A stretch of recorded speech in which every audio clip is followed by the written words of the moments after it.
I think ये बड़ा clear है यहाँ पे कि ये सारे ही जो है वो सीरियसनेस को शो कर रहे हैं। इमेस्कुलेशन हो गया, म्यूटिलेशन हो गया, इनकेपेसिटेशन या डिसफिगरमेंट हो गया। तो इसमें ऑल ऑफ द अबव का जो ऑप्शन है, डी ऑप्शन, वो जो है वो आपका करेक्ट आंसर है। अच्छा जी, नेक्स्ट क्वेश्चन पे आ जाए। यही क्वेश्चन है ग्रीवियस का ही, यानी कि शिद्दत के बारे में ही पूछा जा रहा है, लेकिन इस दफ़ा जिस्मानी चोट की शिद्दत के हवाले से नहीं पूछा जा रहा, बल्कि आपकी जायदाद या प्रॉपर्टी के हवाले से पूछा जा रहा है कि उसमें आप कब उसको जो है वो कंसिडर करेंगे। इसमें चार ऑप्शंस दिए हुए हैं: severe loss, severe damage, severe destruction.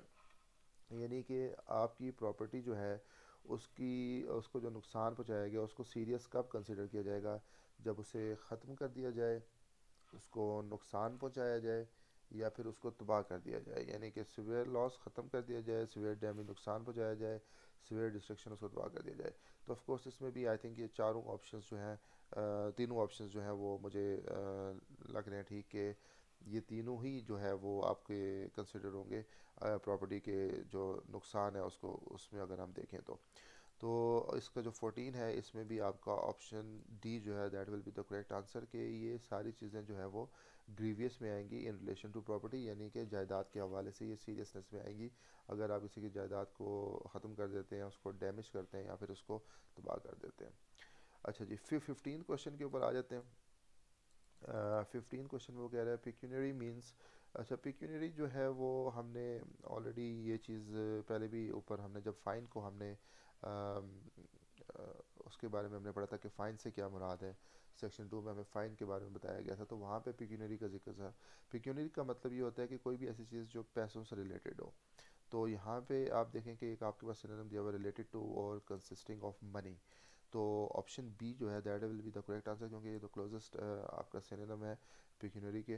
तो यहाँ पे आप इसको करेक्ट ऑप्शन के तौर पे लेंगे। ये एक्ट का हिस्सा तो मतलब इस सेंस में नहीं है कि किसी सेक्शन में इसको डिफ़ाइन नहीं किया गया, लेकिन ये वर्ड उसमें यूज़ हुआ है एक्ट में, तो हमने इसलिए इसमें डाला है ताकि आपको इसका मतलब पता होना चाहिए, और अगर आपके सामने कहीं पे आता है तो आपको पता हो कि इससे क्या मुराद है। नेक्स्ट क्वेश्चन देखते हैं, क्वेश्चन नंबर 16।